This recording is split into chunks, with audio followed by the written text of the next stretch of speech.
I went on some blind dates these past couple of days and met two really odd people. Let me tell you just how strange they were. The first guy was a music teacher. He was actually quite good looking, pretty tall, and he's from Guangzhou and Sheng Nu. So yesterday he asked me out for a meal.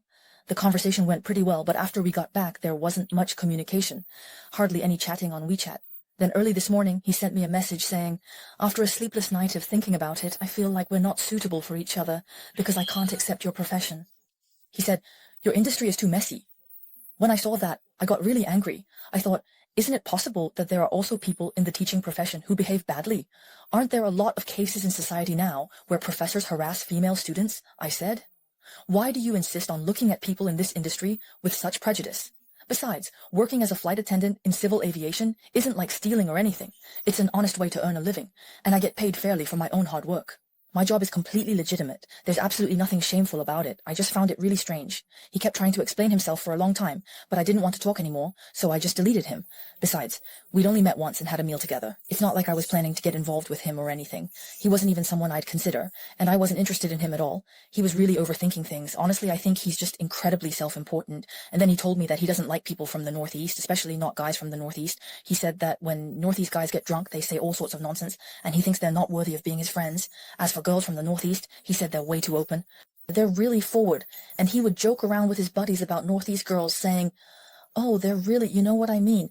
He told me that he once had a Northeast girl pursue him, and he acted like he was above it all. He said that on the fourth day of seeing each other, he slept with her, and then after that, he told her they weren't right for each other, cut off contact, and blocked her. So I really think guys like this, it really blew my mind, and honestly, his values are just outrageous.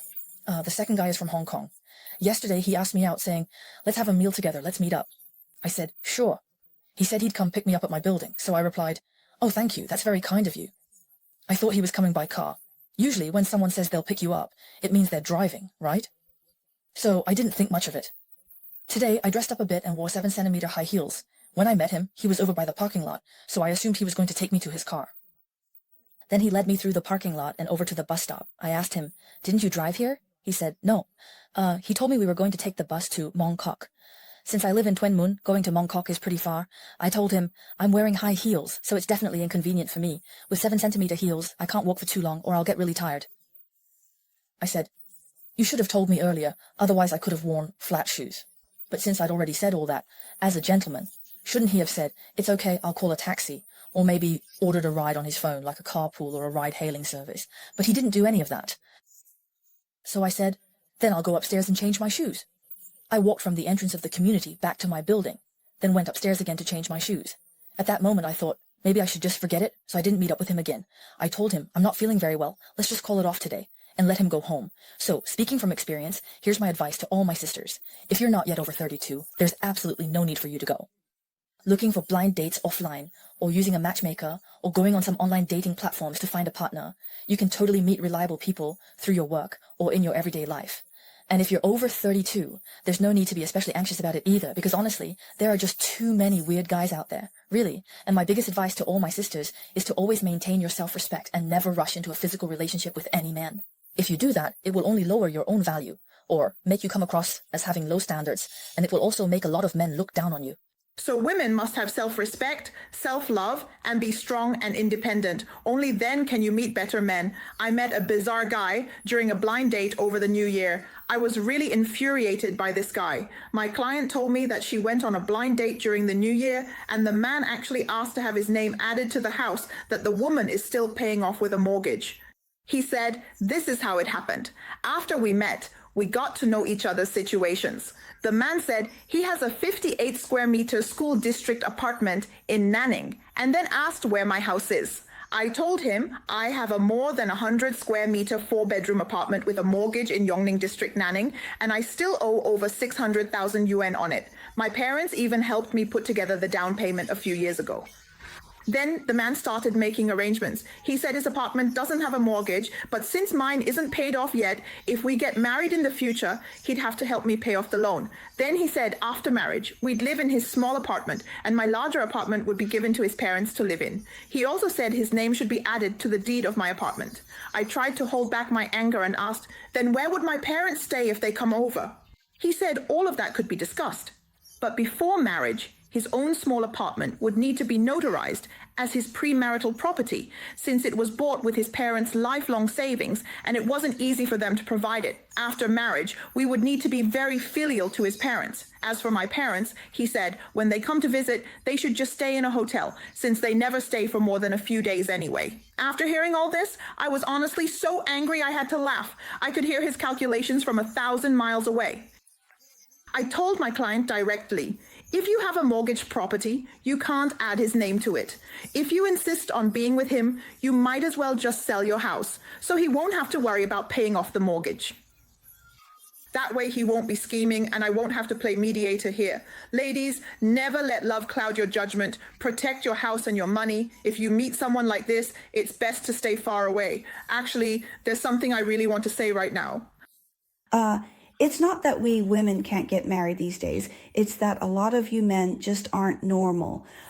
Seriously, let me give you an example from a recent blind date I went on. This guy was introduced to me by one of my best friends, and I really trusted her. So I added him on WeChat. We actually had a pretty good conversation, and we chatted for about a week or so. Then she suggested going out for dinner. Getting to know each other just means understanding a bit more, right? So I agreed at the time. I said, all right then. Coincidentally, we arranged to meet that day at a Chinese restaurant in Wanda Plaza. I was actually the one who found the place, and I arrived about 20 minutes early. Then I went downstairs to buy 2 cups of coffee first. After I went upstairs, I waited for him for about 20 minutes. Well, not quite 20 minutes before he arrived. When he came, it was like this. As soon as he came over, he immediately said, hey, why are there so many people here? I really don't want to. When there are so many people, I don't even want to wait. I didn't say anything in response. Then I handed him the cup of coffee. He sat there for less than a minute, and then it was our turn, because I had gone there early to get the number. I had the receipt, so we just waited there, and then we started ordering food. Then there was this one thing that happened. There was an iPad, so we used it to order food. I said, you go ahead and order first, see what you want to eat. But then he said, I've never eaten at this restaurant before, so you take a look and order whatever you like. So I ordered 2 dishes. One was something to go with rice, and the other was kung pao chicken. I can't remember what else, but basically they were dishes that go well with rice. Then he ordered 3 more dishes, and we ate together until we were full. I said, you go ahead and eat, I'm already full.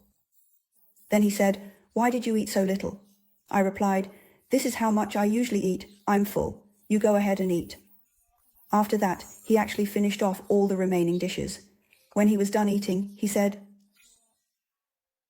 he just sat there, staring at his phone the whole time because his belly was so big, right next to the table, you know? He kept looking at his phone, and I had no idea what he was doing. It seemed like he was playing Honor of Kings. No, not actually playing, but doing the lottery draws in the Honor of Kings interface. I could hear the sounds, because I play Honor of Kings too, right? Then we had originally planned to go see a movie after dinner because we had already agreed on WeChat before that we'd go watch a movie. So I said, well, shall we go then? We finished eating. Then he suddenly said, how come you ate so little? You should eat more. Oh, and you're paying for this meal.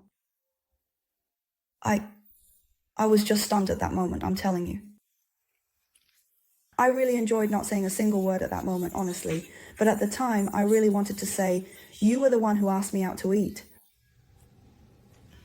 In the end, I didn't say anything at all to him. He handed over the payment code, and I just took out my phone and scanned it. Honestly, it wasn't even that much, about 160 yuan. So I scanned it, and after paying, I really wasn't in the mood to talk about going to see a movie next. So I just told him directly, I have something to take care of. I'll head out first. I said, let's talk about it next time. He was the one who asked me out for this meal, and it's not like I'm insisting on who should pay. I'm fine with paying too. I'm not making a fuss about this, but you just can't say things like that, right? And then he goes, you're the one eating, so you should pay for what you eat. I even bought the coffee. I don't want to talk about this anymore. Honestly, there just aren't any normal guys these days. It's not that women like us can't get married. A 37-year-old man and a 33-year-old woman went on a blind date. The woman is a local from Zhongshan, and the man's material conditions are quite good. I originally thought these two had a high chance of hitting it off, but as soon as they met, the very first thing the man asked was whether the woman had bought a house. The woman said she hadn't. Then the man asked if she had bought a car, and she said no. The man kept pressing, asking if the woman had any savings, and again she said no. Right away the man said, "Then maybe we're not suitable for each other." The woman was really annoyed after hearing that. She said, "You're a grown man coming to a blind date, asking me if I have a house, a car, or any savings. Are you planning to marry into my family and just freeload? Maybe your conditions are a bit better than mine, but aren't these questions about getting married supposed to be for me to ask you?" The man replied, "You're already 33, you've been out of school for 10 years, and you spend your entire salary every month without thinking about buying a house or a car, and you don't have any savings either. How can you feel secure in your heart? All you're really thinking is that in the future, you'll marry a husband who will buy you a car, a house, and give you a bride price, right?" The woman immediately responded, "I'm a woman. I have to have children. I have to take care of the family. Men should contribute more materially, shouldn't they? If I bought my own house and car, why would I even get married? I've been treated like a princess at home for 20 or 30 years. If you don't contribute anything, why should I marry into your family just to become a maid?" The man replied, "Getting married doesn't mean you're coming to my house to be a maid. It means the two of us are building a new family together, and we'll share the responsibilities of this family. You can be a princess at home because your dad shields you from the world, and your mom takes care of you, so you can live without worries about food, clothing, housing, and transportation. But being a daughter is different from being a wife or a mother. I also have to change from being a son to becoming a husband, and then a father. Both the enjoyment and the contributions from everyone need to be balanced and reciprocal. That's what marriage is. That's what it means to continue a family. Don't say you're having children for my sake. When the child grows up, will he only take care of his father and not his mother?" The woman says, "I went through the pain of childbirth. Isn't it only right that you compensate me?" The man replies, "You gave birth to him, not to me. If you want compensation, ask him. When the child grows up, just make sure he's filial to you. Isn't that enough?" The woman was left speechless by this retort. So, do you think what the man said makes sense? Can I be your blind date? If you want to pursue me, you can come to my live stream and support me. Now I have to be the one to pursue you. Isn't that obvious? Everyone else has to pursue too. Did you think you could just get married as soon as you showed up? That's impossible. I need to see your attitude first. Because I don't have any money. How can I support you? If you don't have money, what kind of partner are you looking for? Isn't it supposed to be the guy who pursues the girl? I don't even like you. Why? You don't like me, right? But the way you look at me seems like you really like me. You're being narcissistic. It's fine if you want to pursue me. My doors are wide open for all of you. Whoever wants to pursue me, just come to my live stream and show what you've got, right? Start by supporting me for a while, and I'll see what your attitude is like. If it works out, we can meet in real life and even go straight to having kids. That's fine. So, if you want to support me, how exactly should you do it? You don't need to send me expensive gifts. It's about your attitude. Is it just about keeping me company every day? I don't lack people to keep me company. You're saying I don't need to send gifts? That's right. I don't want you to send them, but you can't not send them either. What I want is a Thai-style relationship, right? I just want to find a girl who treats me well. Why are you so realistic? I'm not being realistic. Let me ask you, how am I supposed to verify that you actually like me? Shouldn't I at least ask what's going on with you first? For girls like you, just being able to get to know me is already giving you enough face. And now you want to talk about equality with me? Then go find someone else. Go find someone cheap. Go find someone cheap, right? Your live stream is full of them. Are you trying to learn from us? Are you? Right now, you're just copying what I'm saying, to be honest. Your live stream is full of simps. Why don't you go be with those cheap guys instead? Right? But you don't want those cheap guys either. You look down on them. Yet you want to go after people like us, the high-quality ones. But for us high-quality people, there are standards, there are requirements. Still, I don't like men who are too materialistic, too focused on material things. You don't like it, you don't want to stay single, right? You don't like men without material things either, do you? But I'm good looking. With my looks, do you really think I'd have to stay single? But you are single right now.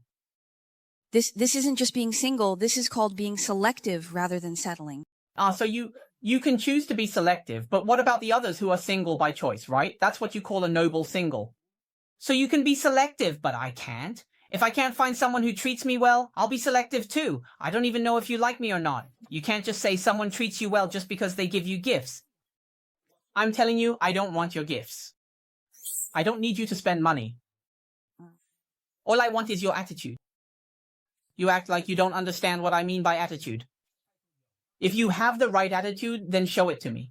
I haven't seen it. Where is it? I'm showing it now, but you just ask for it directly. If not now, then when? After I get married? I keep you company every day. Whatever sweet and lovely words you like to hear, I say them all to you. Whatever you like, I willingly go with you to see it. Whatever you want to hear, I'll say it for you, just for you. I know I'm just making empty promises, trying to get something for nothing, just like people like you always do. Hey, what do you mean by that? Aren't you just the same as me, right? Look at you. I haven't even said I'm unhappy. I never said I was unhappy, not even once. Look at you stingy women, you cheapskate girls. Even if I were blocked off with cement, I still wouldn't lower my price. Not a chance. Can't bear to spend even a penny just making empty promises there.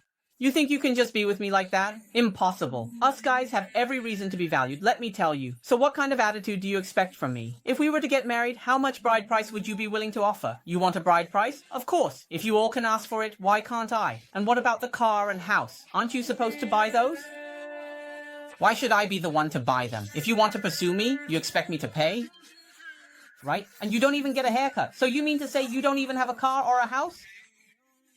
Let me ask you, where will the kids go to school in the future? Where will they live? What about their education? This is just turning everything upside down. Are you trying to take the path women usually take and leave women with no options? We're not taking the women's path. This is a path anyone can take. Just pay the down payment first.